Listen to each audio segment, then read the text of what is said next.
Hello folks and welcome to Tippcast with myself, Shane Stapleton, joined as ever by the head of sport in the Nina Guardian, Shane Brophy. How are things, Shane? Good to be back. We're into March now, so smell that championship grass coming now soon. Yeah. Is there anything in particular this weekend that you're looking forward to? Tipp against Waterford. It feels like this could be like the standout game of the league from a Tipperary point of view. Yeah, no, I'm looking forward to this one. I don't think there'll be any shadow boxing Saturday night, because I think it'll be Tipp's biggest test so far, because look, round 2 against Kilkenny, it still had a sort of early season feel to it. Now we're into the first Saturday in March. Like, it's really, I think it's going to crank up. And then you look at Waterford, their two biggest games in the league are Tipp on Saturday and then Kilkenny the following week. So I think Davy has probably been building towards the latter two games as well. So I think we'll see two very, very strong teams going out on Saturday. What Tipp's strongest team is, I don't know. We'll know on Saturday night. I think we'll know. It's like Liam Cal more or less hinted now after the Dublin game that it's probably time for squads to start thinking towards championship and put their best team out. And I think when the Tipp team is announced, I think we'll get a better feel for what way they're thinking for the bigger games. Yeah, I suppose then you do have the likes of Cathal Barrett, assuming he's right, he'll be back in the team. And the other reason actually that maybe that Kilkenny game wasn't us seeing the complete A side of both teams is that Kilkenny obviously had the Ballyhale lads unavailable at that stage. So just to give people a bit of an overview of where we're at in the league at the moment. Tipperary are top of Division 1B on 6 points, Waterford are second on 5 points, Kilkenny are on 4 and Dublin are on 3. All of those teams are in contention for knockout places, with Tipp guaranteed to take one with victory against Waterford on Saturday. There's an element of a grudge match for Tipperary in this, though. Like, Waterford beat Tipp by 10 points in last year's league and by 4 points in the Munster Championship. The year before knocked Tipperary out of the All-Ireland quarter-final stage. Obviously, Liam Cal was at the helm for that. But if you're Tipperary here, you are fairly sick of losing to Waterford and you want to lay down a bit of a marker. Yeah, if you take in the Munster League match in January and the league match in 2021, it's five games, 5 losing. They're Tipper on a 5-game losing streak against Waterford. I think the last win was Cal's first game as Waterford manager against Tipp. Dylan Quirk scored 4 points and played just COVID hit in 2020. Like, so that was the last time Tipp had beaten Waterford. So yeah, I think having maybe, how would you say, in this league so far, having ended the losing run against Kilkenny and Nolan Park, it'd be nice to tick this box as well. And I was thinking about this one in my preview, and those two, the 2021 and last year's league matches in Walsh Park when Cathal was over Waterford, there was an element of a statement in both of those games looking towards the championship. I know, Danny, agree. And I think it sowed enough doubt in Tipperary's minds maybe going into the summer. Whereas I think if Cathal brings that mentality again, I think to be nice to maybe put a bit of doubt in Waterford's heads for when we meet in the championship too down the line. So plus you have the fact that it's Cathal up against his former teammates in Waterford, whom we had 3 very, very good years with. He won them a National League. He got them to an All-Ireland final. But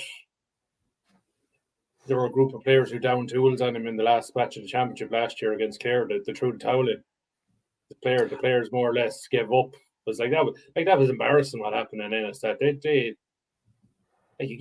was akin to what Man United thrown in the towel and scored, losing 7-0 like last Sunday. Like, Waterford embarrassment against Clare last year. They just gave up. And do you sense much of a change in Waterford this year now? Like, if you're to look over the games, they beat Tipperary. Like, the one game this year that I'd say was a bit of a no-show from Tipperary was that Munster Hurling League game against Waterford. Waterford were the better team. Tipperary, early stages of trying a new system, didn't look impressive. Now, Tipp obviously lost against Cork in the final of that, having been well ahead, but played good hurling for long spells, didn't against Waterford. And since then, Tipperary are on an average of winning by 10 points in the 3 games in the league. So that was the one game where Tipp didn't go well. But I would say for Waterford, you'd have to question whether discipline is a bit of an issue so far this year. They've had 3 red cards in the opening 2 games in total, and they've also given away a few penalties. I just wonder, is that something, a bit of an issue for them already in this early part of the season? Especially if you're saying last year down in tools, that's a bit of a discipline issue. So is that one of those things that's carrying over?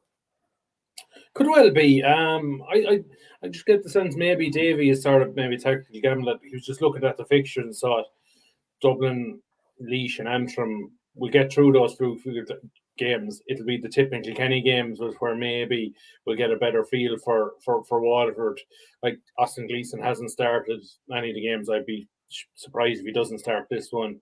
Michael Kiley will be back from suspension.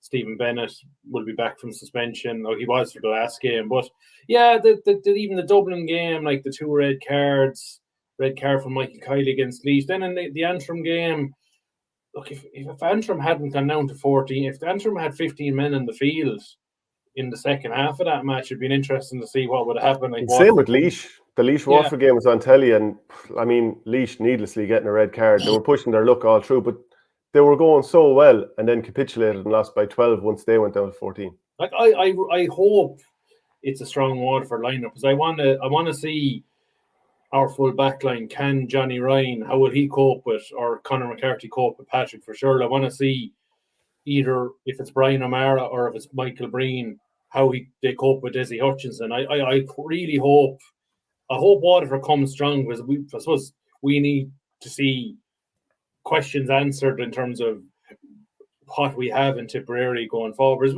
We have had some, but we really haven't had a major test so far. No, sure. The 3 games for Tipperary, 232 to 18 points against Laois. The second day out, 224 to 121 victory at Nolan Park, and then against Dublin, 223 to 24 points. So 2 away victories in a row against, obviously very good Leinster opposition. That's good form for Tipperary, even though, I felt like in the Dublin game, Tipp were probably hurling within themselves to some degree, or that there's far more in the side. Yeah, I thought we were leggy that night. I thought we didn't look compared to the Laois match. I know that people said it's the Laois, but I thought we had energy that night. We were on the front foot. We were lively. Maybe the fact that Brian McGrath broke down, Jason Ford limped off the tight hamstring. Maybe they were just in a heavy training block. That maybe this week that they'll ease off a bit and maybe have guys fresher for the weekend, that they'll be able to hurl with a little bit more zip. And who from Tipperary do you think of the new players this year is most likely to nail down the spot? And the ones that are coming to mind are Brian O'Mara. I know he's been in there before, but you know what I mean. Alan Tyne and Grode O'Connor. Will Mark Keogh finally nail down the spot, for example? Yeah, so far, look, I suppose, Brian O'Mara will either 3 or in the half-back line. So, assuming Cathal Barrett will be back, you're looking at probably either Johnny Ryan or Conor McCarthy will be in the cornerback. It's Johnny Ryan's probably in the box seat at the moment, but we haven't seen enough Conor McCarthy yet. So I think that's why I hope Waterford maybe bring really test McCarthy and Johnny Ryan out if they start at the weekend. I suppose Brian McGrath was looking pretty good until these hamstring issues. Like, it's hard to see him being right for this Saturday after the reoccurrence against Dublin. Grode O'Connor. I suppose the thing for me is Noel McGrath is going to start. So where's he going? My personal point of view is Noel McGrath centre forward is the spot for him,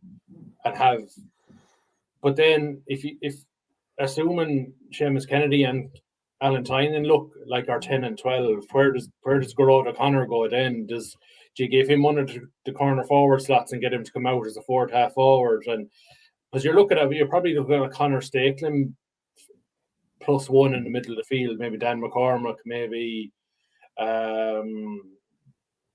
Johnny Campion, maybe if he says play well. Like we have plenty of options, and then you're looking inside who's going to play inside. You're probably looking at Jake Morris plus Ford. Pope, Keogh, and look, it's not club loyalties here, but I still have, of the 3 matches we've seen so far, the forward line just looked most gelled when Bonner Maher's at full forward. He knows how to make the intelligent run into space, get on the ball, lay it off to guy. That's your coaching, though. Not really, but I'd be fascinated to see what's the makeup of our full forward line on Saturday night.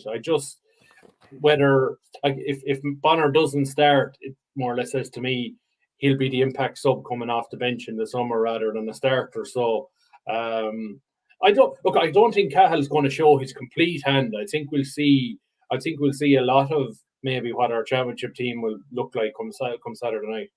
Yeah, and then of course there's a little known forward as well who was nominated for Hurler of the Year 4 times, Seamus Callan, who also has to come into the mix as well. Board as well. Like it's like we'll even for allowing for the injuries and maybe the lads that are not there, like it's still a very, very, very there's going to be some strong guys who won't make who will be on the subs bench come the summer. And I don't think I've seen Ronan Maher look in as good a shape ever. Like he looks to be in fantastic shape this year. And sure, poor old Cathal Barrett is injured because he bumped into Ronan Maher, who didn't even see him coming. So I'll tell you what a block of iron he is at the moment. I wouldn't be surprised if we see Brian O'Mara at 6 this weekend and maybe Ronan out on the wing, because it would give Ronan a license to get up, do a Kyle Hayes, if you know what I mean, get up that wing. And look, we know he's well able to have a shot from 70, 80 yards if the opportunity arises. I know you don't like that part of his game, but I'm still not convinced of him as a holding 6, if you know what I mean. I just think there's too much hurling in him that what we've seen from Brian O'Mara at college level, I still think Ronan offers us more out in the wing, if you know what I mean. Yeah, well, there's some good headaches and some bad headaches there for Liam Cahill at the moment. Would you be like you kind of suggested there early on about settling the team down ahead of championship? And you know, I touched on it before. I don't really mind if there's a settled team or not, as long as there's a settled style of play, because a lot of options we're talking about there, they're good, strong options, and that's before you take into consideration the players who haven't been playing. So, like for me, if the team that goes out against Waterford this weekend, which will no doubt be strong, isn't all that close against Clare when in the first round of the championship, to be honest, it wouldn't bother me that much because I think the style of play will be the same no matter what. Oh yeah, like it's still a I suppose, well, it's 6 weeks out from championship, and look, we've still got the Antrim game, hopefully at least maybe a league semi-final, maybe a final. So like there's a lot of hurling to go, and like I think it'd be great. I think it'd be ideal. The ideal scenario would be for maybe Tipp to qualify this weekend. It would allow maybe them to not have to go to Antrim with a full. Well, it allows them to maybe experiment a bit up in Antrim, because I think the league semi-finals are the week after the Antrim game. So you could you'd be able to maybe give more between the Antrim game and a semi-final. You'll be able to give a lot of the squad game time, if you know what I mean. Without maybe, if things don't go well Saturday, you sort of have to go up to Antrim with a strong team. Like, and look, we know, bringing up the Man United analogy, we know Tipp are going to hit a skid at some stage. It's still the first year of the new manager. Someday we're going to lose. Someday things are not going to go right. And I suppose how you respond to them is important about the makeup of the team. So look, I just hope it doesn't come Saturday. I just think with the league ramifications and maybe what's coming during the summer, to be a nice marker to set down to get a win. Yeah, so let us know what you think, your thoughts, any questions, any queries, any statements you might have. You mentioned Austin Gleeson. Like, he hasn't started a game so far. He came on with 21 minutes to go against Dublin, 23 minutes to go against Laois, 25 minutes to go against Antrim. So if you exclude injury time, he's played 69 minutes throughout the league. So obviously he looks in great shape. And he's making a big impact. So like, he's the top scorer for Waterford, despite playing maybe a third of the minutes that they've played so far. Which, you know, they have a lot of attacking quality, Bennett, Desi Hutchinson, Mikey Kiley, so on and so forth. But I don't know, that kind of, you know, is a bit of a negative stat that you're a guy that you're continually bringing off the bench is your top scorer. Yeah, I know it's, I suppose that's probably the one thing probably frustrating Waterford at the moment, is that they have needed his spark off the bench to you know, in those 3 games, like, they were in difficulty against Dublin with 13 men when he came on. They were really under the cosh against Laois when he came in. I know they were a man down, and then against Antrim, like they had an extra man from about the 20th minute, and I think it was still a draw game around the time he came on. So look, it just shows you the quality he is. Like again, do you think they're trying to send out a message to him in some way, shape, or form by leaving him on the bench throughout? Will he start this weekend?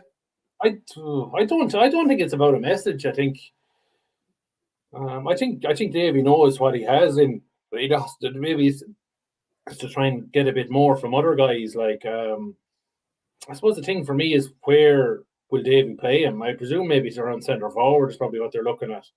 I don't think Tyke de Burker played, or who's playing centre back. Like they seem to be a lot like the Wexford days when they're very fluid, like, and players running off the shoulder.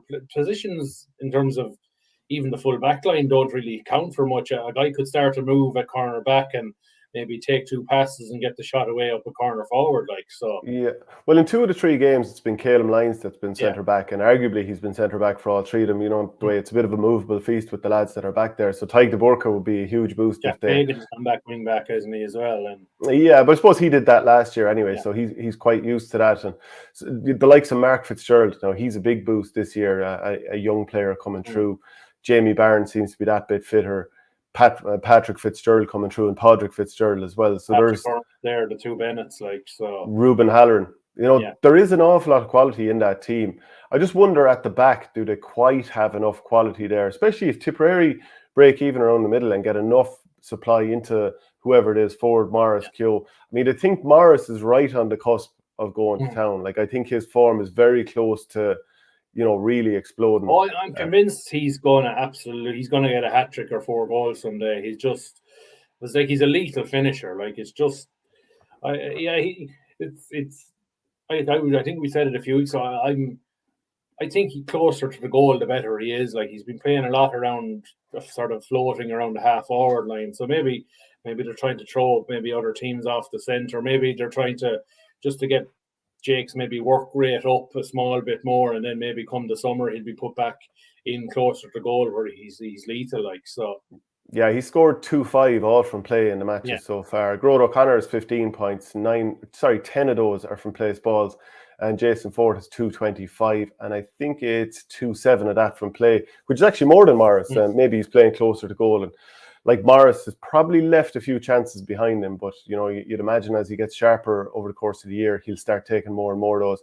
So I suppose the thing against Dublin, we didn't create an awful lot of goal chances that night. I suppose the Bow goal was created. The sort of Jason Ford goal was sort of a bit of a opportunistic thing. It wasn't created. The Dublin defence really should have dealt with it. Like, so just one of those that can happen every now and again. So, like, Kilkenny will look potent. So that's why I sometimes in this National League, it's hard to know what you're seeing. I think we'll see a lot this weekend. I think the Clare Galway match will see an awful lot. I think the Cork Wexford match will see an awful lot. And Kilkenny Dublin. I think this is around the time where we see maybe teams cranking it up a bit.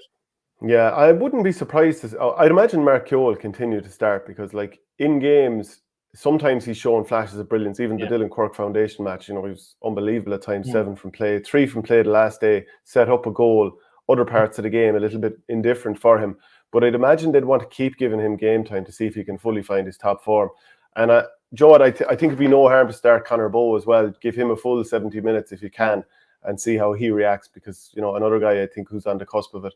So could you pick the team going into this weekend? Either team. Very difficult to know who'll go out. Oh, you couldn't, because, like, in fairness, the Tipp management have sort of made changes for every game. There will be some, like Brian McGrath is not going to probably this weekend. Will they play it safe with Jason Ford? I know he was just a mild bit of discomfort coming off against Dublin with, I think, a hamstring. But look, we know if they err on the side of caution, probably Jason won't start. But you have a very good free take on Grode O'Connor to take over, like, if they wanted to play cautiously. So, plus, look, you have a lot of guys looking for minutes. Like, we haven't seen John McGrath since the Laois game. I know he had a bit of a hamstring issue in and around the Kilkenny match. So you'd think he's probably coming right. Seamus Callanan is probably anxious for more minutes as well. we've shown Bonner Maher's only got a few minutes since the Laois game, so there's an awful lot of competition for those 6 forward spots. I'd say even the likes of John Campion, Podge Campion, they'd love a bit more game time too. Sean Ryan, he probably wants another outing or two. Keane Dwyer has impressed in the early season. Enda Heffernan, so it's the good thing about. I thought he was solid when he came on against Kilkenny as well. So yeah, it's. I think when we're back on this show this time next week, I think we'll have a comfortable feel for what we get. Like win, lose or draw. I just think we want to get a greater feel for what might start in Ennis on the 23rd of April. And hopefully maybe in the league semi-final in late March as well. So. And for the most part, all those guys we've named, they've done pretty well when we've seen them so far this year. So you can, like from our point of view, I'm sure it's a case of, I'd like to see more of him. Obviously, not everyone can get game time, but it's kind of a very positive position to be in. Not so positive is the plight of the Tipperary footballers who lost to Fermanagh at the weekend, 2-11 to 8 points. And you know what? At this stage of the season, Tipperary are second last in Division 3 of the Football League. 5 games played, 1 point, same as Longford, who, it was harsh enough to draw that game. Behind the likes of Antrim, who Tipperary have already lost to. And then you have Offaly on 6 points beyond that. So just a couple of games left. Not going to be touching Offaly at this stage, but definitely need to get a couple of wins on the board. And that performance against Fermanagh, just not ideal. No, look, we have to give Fermanagh their due. Like, they have 4 wins out of 5. Like, they're not, just from being up at the game and watching them, they're not the flashiest team in the world, but they're getting results. Like, and I suppose Tipp would love to be in that position where they're not playing the flashiest of football, but they're getting wins. And like, it's a tough time for Tipp at the moment. It's just look, we can point to the injuries and maybe the guys who are not there for various reasons, but they're finding, and I agree with Declan Brown, they're being absolutely ruthlessly punished for any mistake they made. Like, it was 2-6 to 3 points at half time on Sunday. 2-4 of what Fermanagh scored came from Tipperary coughing up possession, not in their own defence, up the far end of the field. And it wasn't even Fermanagh lads hitting them a shot and jarring the ball loose. It was just lads losing control of the ball. And of course, it's unforced errors, basically. Yeah, and Fermanagh hitting them on their counter attack and getting a score. Like, and like I was making a point of my report that like when Tipperary, Fermanagh found it very tough to break Tipp down when Tipp were set defensively. And I thought when they had men behind the ball, Fermanagh were very, very frustrated. It was just, and it's the same thing since the first round against Down. It was the turnovers and the quick counter attacks that's doing Tipp, and you can see why they were trying to maybe go with the game plan they were going to try and do at the start of the league with Sweeney, O'Brien and O'Connor inside a 3-man full forward line and play direct style. Because if you kick the ball in long and you lose it, you have a fair chance you have plenty of guys back if you lose the ball inside your own 21. Whereas now those 3 guys are not there. You can't go back to having Bill Maher and Robbie Kiley flooding up the wings at speed. They just don't have the pace to do that. Like, Kevin Fahey still does it to a certain extent, but Emmett Maloney doesn't provide that pace. I thought Emmett actually played pretty well at the weekend, but you don't have those speedsters. You don't, like, for years, like the diminutive Brian Fox. How many times do we see him? He's nearly elusive. He'd slip a tackle and he'd drift into a pocket of space and kick the ball over the bar. We don't have those sort of players, unfortunately, at the moment. And it's not a criticism. The guys that are there, they're replaced. Like, they're replacing some very, very good players we had over the years, and some of them are inexperienced, and it's going to take time, and it's a tough learning experience for them at home because they're coming in with things at a low ebb, and it's hard to see them getting out of it. It's like they have Offaly at home. Offaly, you have an outside chance of promotion. You look at Westmeath away the last game. That looks Westmeath are probably in the shake-up for promotion. So Tailteann Cup champions, like. Yeah, so like you're probably, the best case scenario for Tipp now is to somehow beat Offaly, maybe one of those backs to the wall performances where they just go out with a bit of abandon, get a win, and hope maybe Antrim and Longford draw maybe the last league game and Tipp squeak home and score difference or something. So it's going to be tough. I'd say the one thing about it, and I know David Power's probably coming in for a bit of criticism among maybe the football diehards, that there's no sense that the players are not playing for the management or the players are down in tools and they're lazy and they're not giving the effort. Like they were giving it everything last weekend. I didn't see any player shirking their responsibility. They're just not at the moment. They're not good enough at the moment. It's simple as that. Like it's and it's hard to see how you change it at this stage. Like what. You go the draconian route and say maybe David steps aside and you get somebody in for the summer, but is that going to change a lot? I don't think it will. Like you still have the same set of players. You're not going to get any of the guys that are not involved to come back because they've missed too much pre-season training. Like, so they have to work with what they have, try and somehow maybe finish the league on a high. If they could somehow maybe salvage their championship, their league Division 3 status, that's a boost in itself. You go into the championship, they should beat Waterford in the Munster quarter final. Then you go to play Kerry in a Munster semi. They're not expected to get through that. Maybe have a good Talton Cup campaign. I think maybe it's probably look at damage limitations. Maybe at this stage, I won't say I think they'd have a chance against Offaly, but they've got to do like the last 3 games. Like there were 9 points down at halftime against Fermanagh. They were, I think, well behind against Antrim at halftime. There were 4 down against Longford at halftime, and they were struggling and finished to turn it around. But they need to get to halftime against Offaly in a position where they can realistically go on and win the game.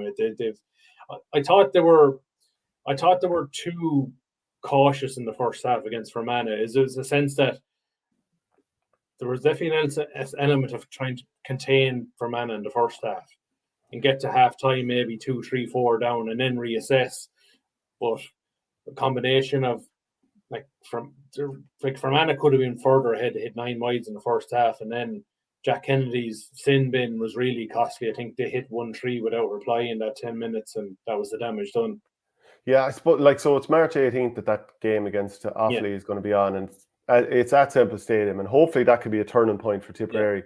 I mean, we remember last year in Division 4, drawing with Waterford, losing, I think, and conceding was 3 goals to Leitrim, and managed to turn the season around. I know that, David Power is down players, but hopefully that can be a turning point. But of course, there's a chance Stephen O'Brien could be back for the Offaly game. Mark Russell, they're still only using him off the bench. Maybe the 2-week break, they might be able to get maybe enough minutes maybe in training and say, okay, we'll start with him. Like, there was some decent performances. I thought Mark Stokes did well wing forward. Paddy Feen in the middle of the field was very, very good. But it's at the top end of the field that we're just not creating an awful lot of good scoring chances. Like, we scored 8 points and kicked 5 wides, and I think we had one couple of half goal, one very good goal chance. Ring quickly was denied in the second half. Of Big Stephen Kirkham on at the second half, and like he got one brilliant mark and got a point, and a brilliant high ball that led to Quigley's goal chance. So like he offers that sort of a sort of big man at the edge of the square vibe. He probably lacks a small bit of pace, but it definitely offers that bit of power and maybe that presence in the full forward line that maybe they just don't have without O'Brien and Sweeney at the moment. And like Sean O'Connor, it's just not running for him at the moment. Yeah. So then moving over to camogie, Tipperary suffered the first defeat of the year. It was 114-112 against Cork in the Rag. So that's the first defeat for Dennis Kelly. But I suppose he's not overly perturbed because they've been going well so far. And he said after the game, it was a humdinger. It was brilliant. That's the games you want. We knew we'd be tested, and Cork are flying. We gave it everything we had. We were out on our feet there to finish, but learning lots. It was just a puck of the ball either way. Maybe a couple of decisions didn't go our way. They might the next day, but that's the way camogie goes. But we're happy with our girls. They gave everything they had. So, at least it's not coming out dour performance, down in the mouth about it. Dennis Kelly was pretty upbeat. Yeah, no, I saw a lot of the game live stream at the weekend. No, I think first of all, it was a high quality game of camogie, really, really good open game. I just thought Cork probably just shaded in terms of the way they were able to move the ball and they were able to get good clean shots at goal. Tipp were tending to carry the ball forward, struggled to get maybe clean shot, maybe get players off the shoulder, maybe having clean shots from open play. Like they just seem to find it harder to get good looks at goal. Like Grace O'Brien won 3 from play; she was excellent. Just they've moved her back into the full forward line. She's probably the last couple of years in midfield, so like she provides a bit of elusivity. I'm not sure if that's even a word, but up We'll there, go with it. yeah. Like Karen, I thought Claudia Quirk as a sweeper in the second half was very good. She read the game. Mary Ryan came in half time for her first appearance of the season, got minutes into her legs. Karen Kennedy midfield again, very, very good. Like carries the ball well. Maybe unlucky, maybe not to get a couple of frees late on that maybe or Tipp maybe could have snuck a draw from the game. So I think all in all, in terms of what Tipp, it was always going to be Tipp's toughest game. I think for Cork, I think it was 12 or 13 of the team that played it was the All-Ireland final last year. So like they were nearly full strength. So for Tipp to nearly go toe to toe with them was solid enough. I think they'll have come away having learned maybe an awful lot Tipp in terms of maybe where they go from here. I do think maybe they've got to try and find maybe a little bit more pace in the forward line. Maybe apart from Grace O'Brien, just not an awful lot of players that are able to get away from opponents, like turn their players and stay going. Like I suppose Claudia McIntyre's one, and she's out injured at the moment, so I suppose they're hoping to have her back for the summer. And big game for them now on Saturday week against Clare. Like if they win that, they're probably back in the shake-up for reaching a league final. So, and I suppose Clare were the team that caused them awful problems last year. So, like if Tipp could go into that one, maybe turn around that bit of form from Clare from last year, it would take them into the Kilkenny match and hopefully maybe try and get to a league final. Yeah, so the other fixtures at the weekend, Kilkenny beat Dublin 17-11 and Galway had a 114-13 win over Clare. Like, in the previous years, Tipperary getting to multiple All-Ireland semi-finals, last year was a bit of a step backwards. Do you feel like Tipp that they can aspire to push to the All-Ireland semi-finals and push the top teams again? Oh, I think they can, yeah. Look, I think you go to last year's team, they didn't have Karen Kennedy, who was out injured. Like she's arguably Tipp's best player. So like that, you have her back. You have Claudia Quirk, really missed most of last year coming back from the cruise ship. So like that's your 3 and your 6 that you didn't have last year back. Teresa Ryan, your own club mate from Bursley, she's back from Australia. Like she's added great energy in the mid of the field. So like that's 3 players. You move Grace O'Brien into the forwards. Yeah, you'd love to. They're probably just short that bit of that one maybe forward that could turn a game in their favour, like caught the van at the moment. Yeah, well, I suppose Order would have been very, very good maybe for those that pace and breaking through the middle and stuff like so. But I suppose they're not. If there's one positive, maybe they're not as reliant on caught the van for scores. Like, but then you'd still love her maybe to be dominating the scorecard as well. Like so, maybe they're maybe keeping her like while she's I think she came off the bench. She started did she start last Saturday? I think she did. No, she didn't. I think she came on as a sub. So no, I'll have to do. I can't remember the match report, but hopefully maybe come the summer we'll see the best of her form, and then other girls will come in beside her. Yeah, it was a disappointing weekend for the Tipperary schools in the Crow Cup semi-finals. St. Kieran's beat Cashel Community School 3-13 to 2-9, and that was after having a great start, 1-4 to a point ahead after 10 minutes. Harry Shine, Donna Maher and Ted Dunn, they got the goals to turn it for St. Kieran's. And then Presentation College, Athenry beat Thurles CBS 15 points to 14. Aaron Nyland scored 9 points, albeit 8 of those are from frees, so Thurles did well to limit him so much. But it was an agonising 1-point defeat for Thurles again, obviously after losing to Cashel by a point in the Hardy Cup final. So a bit of a disappointing doubleheader for the Tipperary schools. Yeah, I saw a lot of these games on TGCar YouTube on Saturday. Yeah, I don't think either school could probably have too many complaints. I know Thurles lost by a point, but they were always chasing the game, even though it was nearly always Athenry maybe only a point or two up. Like, and I think Thurles got ahead for one stage in the second half, maybe for about a minute, but they were always they struggled to get it. It was the same sort of flow from the Harty final. They struggled to get into a rhythm. The forwards again were a small bit lightweight. I thought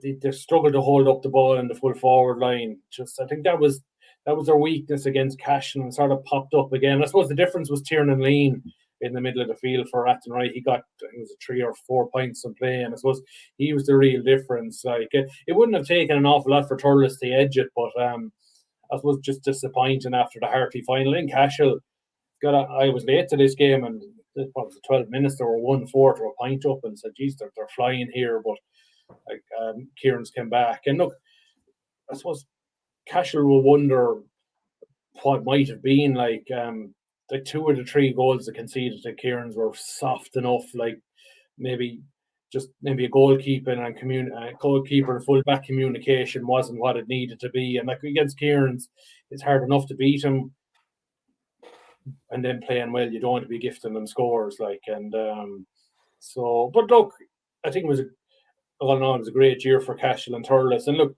people might say, God, it's another year without a Tipp school not winning. But like, I'd argue that most of the Kilkenny under-20s go to Kieran's, most of the Galway, maybe underage players go to Athenry.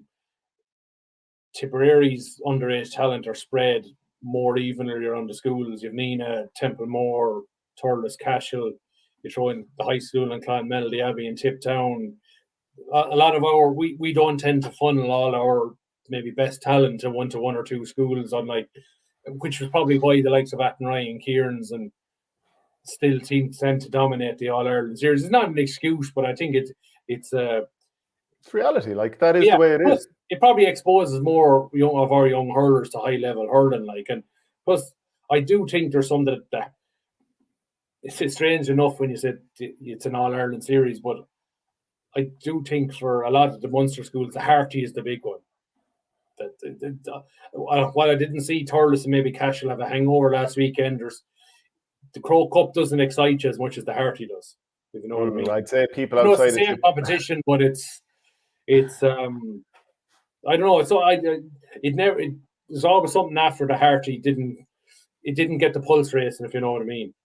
Talk to me then about some of the changes, the managerial changes in Tipperary. Starting off with Liam Kelly. He stepped down from Killerwan McDonagh. Obviously, brilliant job winning the county title last year, but he's departed.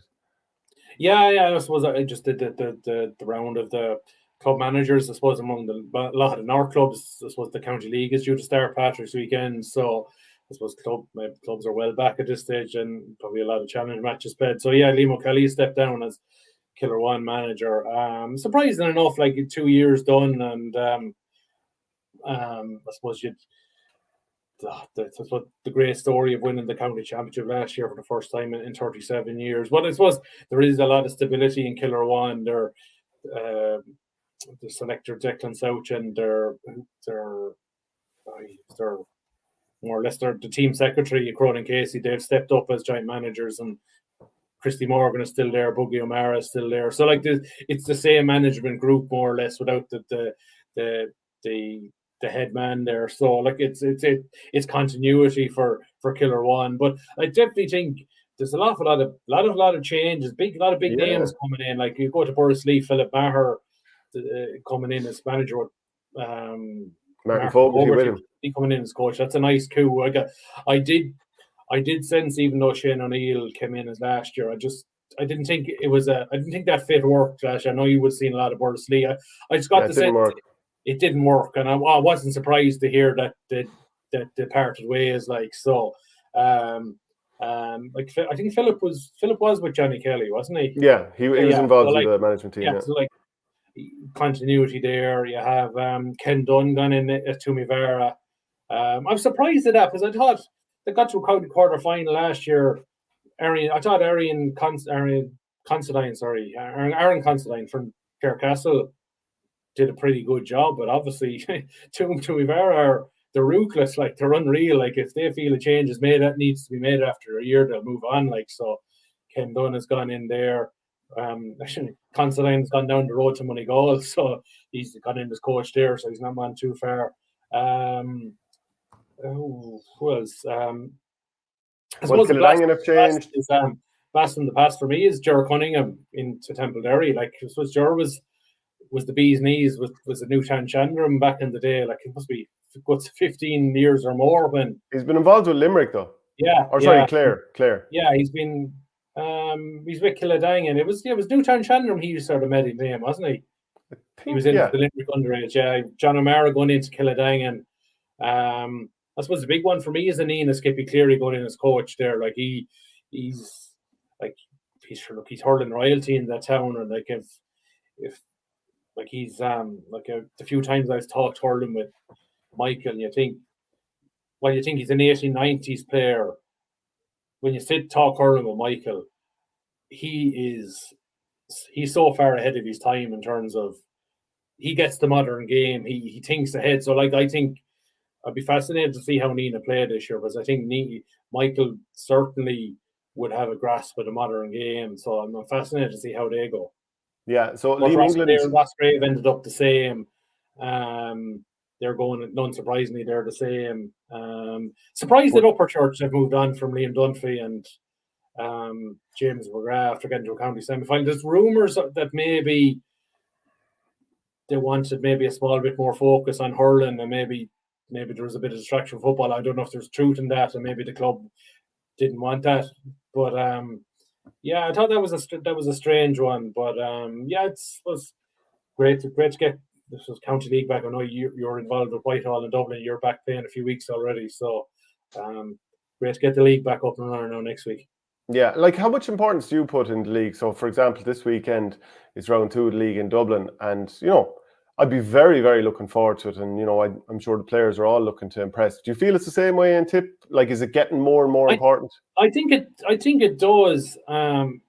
It's gradual. It's okay. You don't have access. You have 38 of a Tipp panel gone, plus you won't have access to the under 20 panels. So like every club is going to be down players more or less, but that gives you enough. Just say my own team, Laura, where Bonner Maher has gone.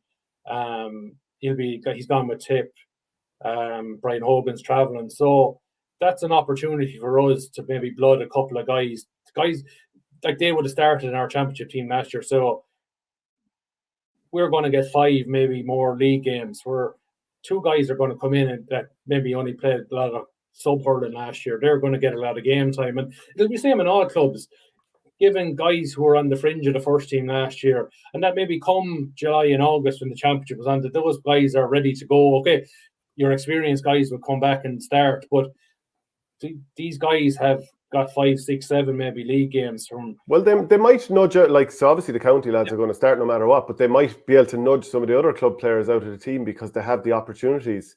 If they're the lads who are really taking on board the coaching that you're working on, if they're the lads showing the attitude, they can nudge other lads out and we might use my own experience in Laura. We lost the first choice goalie in the first round of the championship last year. He hurt his knee. We had a guy had to step in. Okay, he played intermediate before for this, but he was ready to go. Like he played 1 or 2 of the league matches. You had Alan O'Mara in the middle of the field. Really, it was only a forward prior to that. He played the first couple of league games in the middle of the field, and he was a revelation, and he ended up playing the rest of the year in the middle of the field. So the one thing with the county league and Tipp, I don't know how it's structured in Dublin, is the county league and Tipp, it's 12 teams per division into 2 groups of 6, but each division is only put together based on last year's championship standings, whereas I'd love to see a promotion and relegation element where maybe that's the way Dublin is. An intermediate club, like as you know, you have 12. All the 12 teams in Division 1 are senior. You go into Division 2, you have 4 senior teams plus 8 Premier Intermediate teams. Whereas I'd love to see a scenario where maybe just take Moneygall, for example. They're an intermediate championship team, but who's to say maybe, and they're playing in Division 3 of the league this year, but who's to say if they didn't want to take the league seriously, that they maybe over the next 2 years won Division 2, got to Division 1, okay, maybe they'd be an intermediate club, but they're using the league to test themselves against higher level caliber opposition. Like, so that's what I'd love to see in Tipperary, that there's a promotion and relegation. And I think the argument against it is that the Tipp leagues they're optional to take part in, if you know what I mean. Whereas, I think every Tipperary club takes part in the hurling league. That's many clubs are there. There's 72 clubs, more or less, to go down from 1 to 6. But there are clubs who enter second teams in divisions 5 and 6 or 4 and 5. And that, just say, for argument's sake, Knockavilla Kickham's, who are entering 2 teams, that their second team in Division 5, they might decide next year not to enter that team, and that it would start from. I don't buy that. Like, I think if you prioritise Divisions 1, 2, 3, and 4, where a lot of the first teams are, there should be no reason why those divisions shouldn't have promotion and relegation leagues. But it's like, if you're serious about your hurling, you're not going to enter a county hurling league, if you know what I mean. And the other, so number one, what you're saying is, let's say a team is a little bit of a lower standard during championship. Maybe they can target the league and make strides there, and that would bring up the quality of their players because they're getting exposed to more top level opposition, even if they're down. But the flip side point. What I would say, going to the stronger teams, maybe it would keep the stronger teams honest. That just say if Thurles Arsenal, for whatever, don't take the league seriously, and I would put out whatever teams we have, because we know we'll end up finishing in a county quarter final next year, so we'll be back in Division 1 next year. It keeps them honest, if the stronger teams honest, because like they don't want to be going down playing Division 2 or Division 3 hurling in leagues next year, because that's poor preparation for championship. And you even see, like, sometimes a team would have a huge amount of county players, so they don't have those during the league. So if they get, like, if they're in the top division and they're forced to play there because they're a senior A championship team, then you could end up getting hockeyed. And you'd see that in Dublin a bit. There are teams that are always senior A in the championship, but they drop down to Division 2 because they lose so many players for half the year between both codes. Yeah, but then I would say that won't always be the case every year, if you know what I mean. Like, maybe this year, maybe some club will be more hit but then maybe next year, that club's county players this year, their under 20s, might have gone over age for county under 20s, so suddenly they're back with the club, but they're not good enough to play with Tipperary senior. So it'll change from year to year, like, so. Yeah. I'd like it as a self-contained competition, and the teams can move up and down. Okay, well, that's it from the show today. Don't forget to pick up a copy of the Nina Guardian. We'll be chatting again next week, and hopefully after a good Tipperary win over Waterford. Yep. Talk to you then.